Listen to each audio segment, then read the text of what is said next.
Sir, the question of any other government coming and spoiling the economy does not arise. During 1990 to 97, our interest burden only has gone up from 2,600 crores of rupees to 14,000 crores of rupees. I have just put the figure before the house. This burden will just go up, and a stage will come when, like Mexico and Brazil, our currency will cease to have any meaning. We are going to a stage which is very dangerous. Future generations will not excuse us. It is like a family. If the father squanders away all the money, the children will not excuse him. It is like this. We are squandering the money which is in our hands. We are squandering the money which we can borrow. We are also squandering the money which our sons can borrow. This is a very serious situation. I want to draw the attention of the finance minister to it. My next point is about external borrowing. Internal borrowing is already a problem. How can external borrowing be repaid?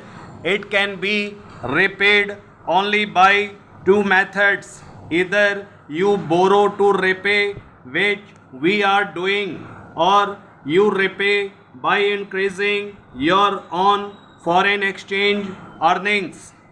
The present finance minister is also the commerce minister.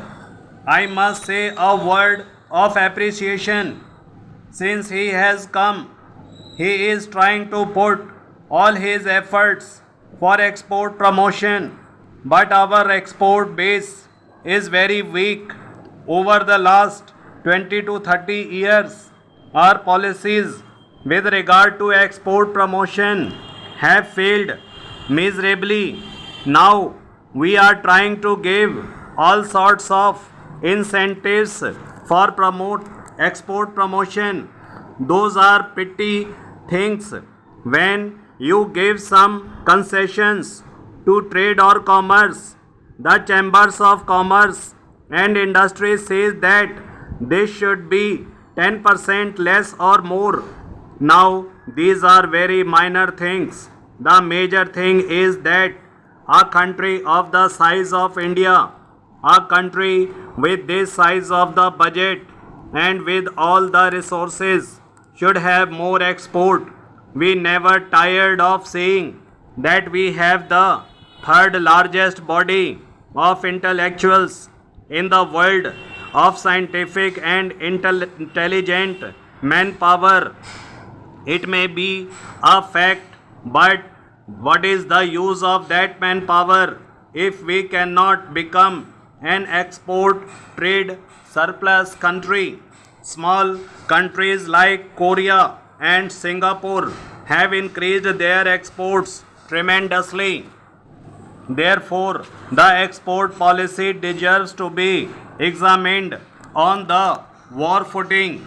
In spite of the efforts of the present finance minister and the commerce minister, it is not going up. What we need is not a 10% or 20% increase in exports. What we need is a 500% increase in exports. Let us put all our industrialists together. Let us call a meeting.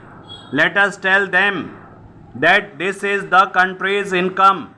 It is not a question of A, B or C making profit, but the country must get the foreign exchange. What have we seen during the last 10 or 15 years? None of the large houses who get industrial licenses from the government was able to generate foreign exchange. It is our masons, our carpenters and our craftsmen who have gone to the Middle East and to Southeast Asia, and who have earned the money and sent to it India. That is how this country has become rich. The ultimate strength of the country still lies in the small man. We have to make policies by which more foreign exchange can be earned. I will now come to the much talked about FERA. We hear of it only when some industrialist is arrested for a violation of Foreign Exchange Regulation Act. Now this Foreign Exchange Regulation Act needs a total change. There was a time when, due to ideological consideration, it was decided that foreign company should not have more than 40% shareholding in the companies. Now the companies which had 60% or 70% or 100% ownership floated their shares in the Indian market, and a lot of public money went into these companies which they sent abroad. The country is poorer of foreign exchange to that extent, and the control of the company is still with them. So we have achieved nothing. The Foreign Exchange Regulation Act has totally failed. As some members said, you come out with the news of making a haul of heroin or some other drugs every 15 days or so. You come out with the news that so many crores of illegal foreign exchange has been seized. Obviously, we are making on an artificial exchange rate. Till the artificial exchange rates exist, the exchange racket will exist. No doubt the enforcement machinery is there. We should give all encouragement to the enforcement machinery.